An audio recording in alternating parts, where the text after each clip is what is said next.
Bom dia, boa tarde, boa noite. Isso aqui é uma música, liga aí. Amanheceu o dia com a música dessa, hein?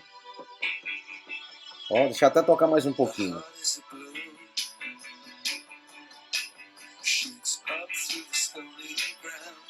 Tá bom. Agora olha só, galera, vamos começar aqui escrituração contábil, beleza?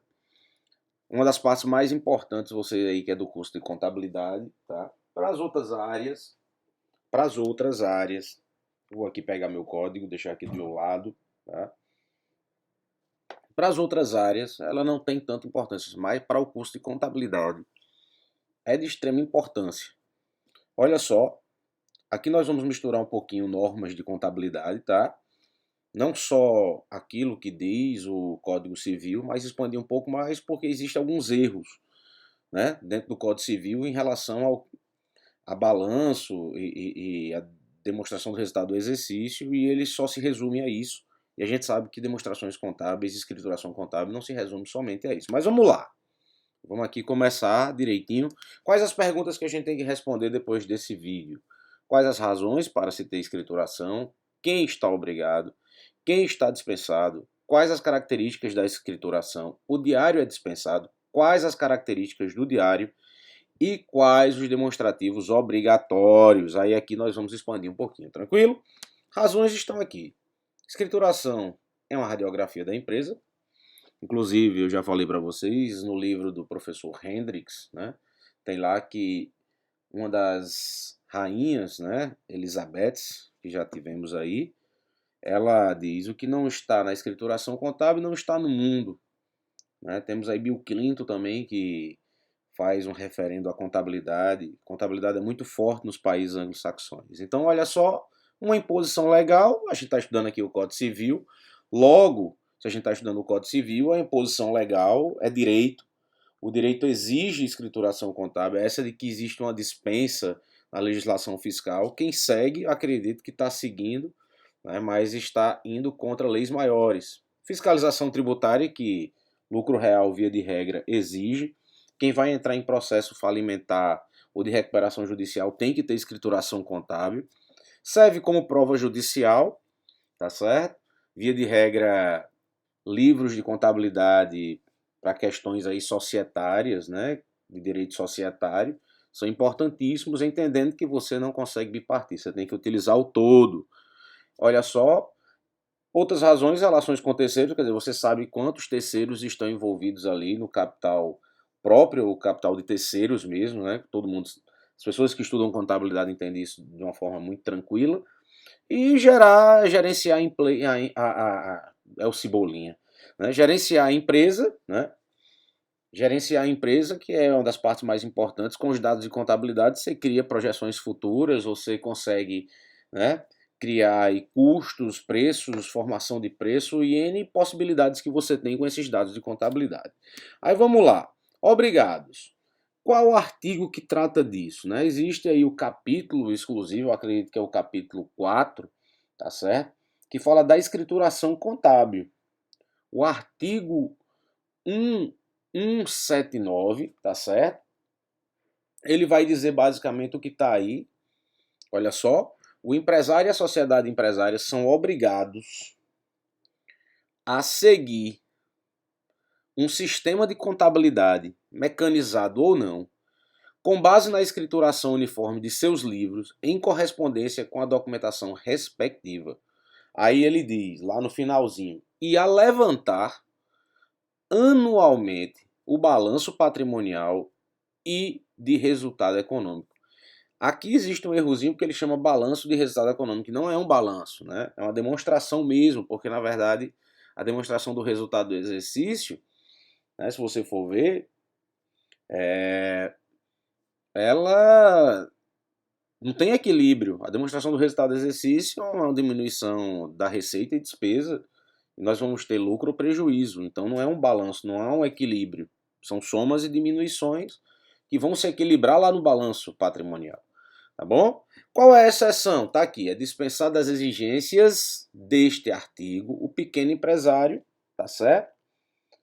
a que se refere o artigo 970 que a gente estudou, salvo engano, na aula anterior, que fala sobre o registro.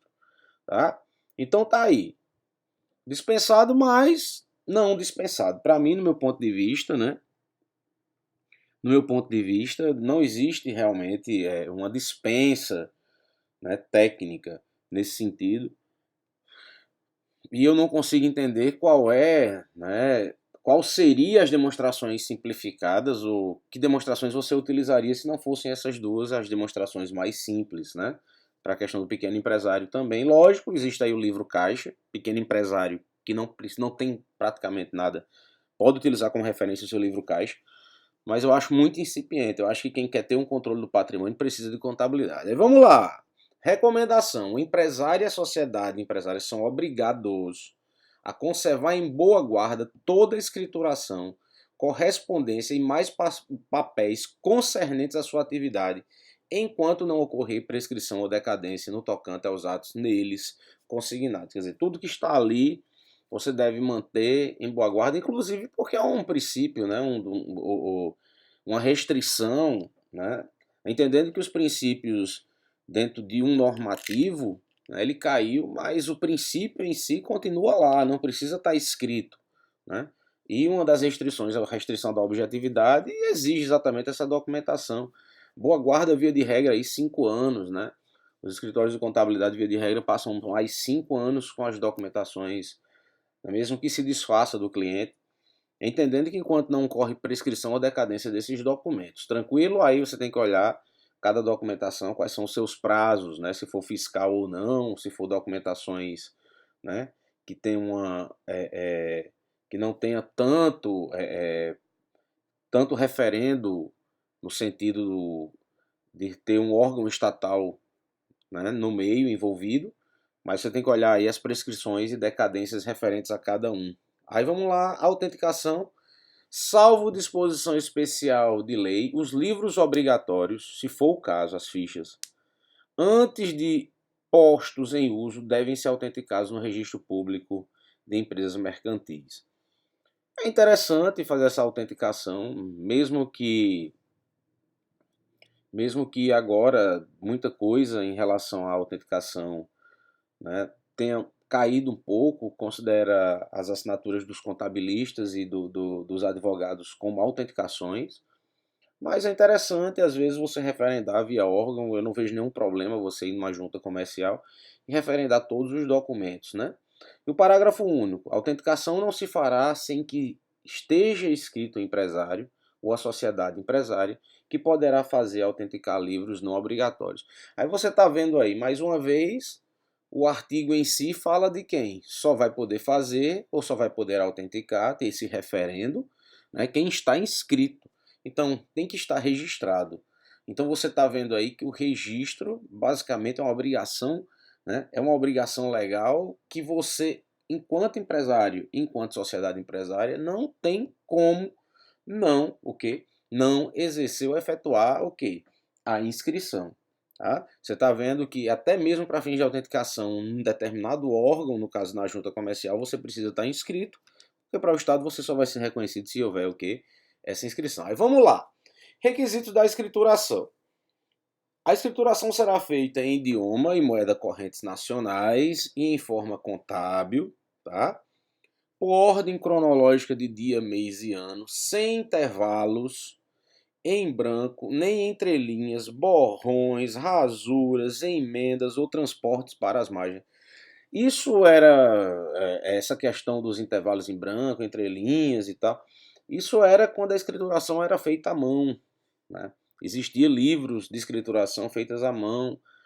Alguns contabilistas, principalmente eu ainda peguei essa geração que algumas empresas tinham a escrituração feita à mão, alguns com letras belíssimas. Então, agora, como tudo é eletrônico, digital, então fica mais difícil que incorra esses intervalos aí, né? Mais difícil. Mas veja só, é permitido o uso de códigos de números ou de abreviaturas que constem de livro próprio, regularmente autenticado. Todo mundo sabe que contabilidade hoje em dia, quando vai fazer suas devidas escriturações, utiliza códigos. Esses códigos, via de regra, estão no plano de contas. Esses planos de contas, eles abreviam, inclusive, algumas nomenclaturas, entendeu? O que importa é que a transação ela consiga ser refletida da melhor forma possível. Mas vamos lá, quais são os requisitos da escrituração? Tá aí. Idioma e moeda corrente nacional. Então, você precisa, né, transcrever, tem que ser em português, a moeda tem que ser o real, enquanto, né, existe ainda o real. Em forma contábil, pelo amor de Deus, né? Em forma contábil, débitos e créditos, né? Forma contábil é isso, são as partidas dobradas, né? Por ordem cronológica de dia, mês e ano, isso já se faz. Você sabe que quando você tem que escriturar de uma forma, né, técnica, você coloca lá a cidade, a localização, o ano, tá certo? Depois você coloca o dia, porque você escritura diariamente. Sem intervalos em branco, como a gente viu, não pode ter nem entrelinhas, nem borrões, rasuras ou emendas, ou transporte para as margens. Tá aí. Isso aqui é que deve ser seguido. Provavelmente a Lei 6.404 tem uma transcrição bem semelhante a essa, né? Entendendo que, apesar de ser bem antiga, a Lei, né, 6.404/76, ela é atualizada nesse sentido aí. Aí vamos lá. Sistemas. O empresário e a sociedade empresária são obrigados a seguir um sistema de contabilidade mecanizado ou não. Isso a gente já viu lá no início, né? O artigo 1179, mas eu vou reforçar. Mecanizada é porque existia, teve uma época onde existia uma máquina, era tipo uma máquina de escrever, que era própria para escrituração. Hoje em dia tudo é eletrônico. E tá aí, ó. Sistema de contabilidade. Tem que ter um sistema de contabilidade. Tá? Tem que haver um sistema de contabilidade. Mesmo que seja simplificado. Mas tem que haver. Então é uma exigência. São obrigados. Ele não está dizendo ali, olha, é permitido, é facultado. Não, ele está dizendo, é obrigado a seguir um sistema de contabilidade mecanizado ou não. Hoje, nós utilizamos, né, sistemas de contabilidade que são integrados, via de regra, com todos os fiscos, né, federais, municipais, estaduais e outros órgãos que realmente precisam dessas informações. Então isso aí foi sanado. Hoje em dia essa parte tecnológica ela está evoluindo, a gente não sabe nem onde vai parar, mas hoje em dia nós temos aí os sistemas de contabilidade. Aí veja só, quais são os livros então obrigatórios? Tá aí. Além dos demais livros exigidos por lei, é indispensável o diário, que pode ser substituído por fichas, no caso de escrituração mecanizada ou eletrônica. Pronto. Mas é indispensável o diário. Então, algumas vezes, algumas outras leis estão conflitantes, inclusive com esse Código Civil de 2002. Né? O novo Código Civil, pelo amor de Deus, né? Já faz aí, temos aí 15, quase 15 anos já, sei lá, 16 anos desse código. Mas você está vendo aí, é indispensável o diário. Indispensável.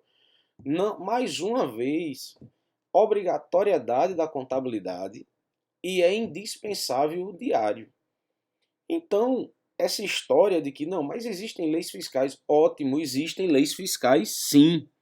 Mas as leis fiscais, ela não vai se sobrepor àqueles outros requisitos que a lei ou o Código Civil ou outras leis, por exemplo, a Lei 6.404, que exigem uma contabilidade. Além dos pronunciamentos técnicos, né, de contabilidade hoje em dia, são aí pronunciamentos e mais pronunciamentos que também exigem uma escrituração adequada né? A única forma de você dispensar ou subir, você não dispensa, você substitui pela escrituração mecanizada ou eletrônica, que já, né, de qualquer forma, já é o diário. Né? O diário e o livro razão que estão ali conectados. Tranquilo? Beleza? Eu tenho mais alguns segundinhos só, tá? Iniciaremos daqui novamente, falaremos exatamente do livro diário. Beleza? Valeu, galera. Até o próximo vídeo. Bons estudos. Beleza? E vamos dar o gás. Valeu!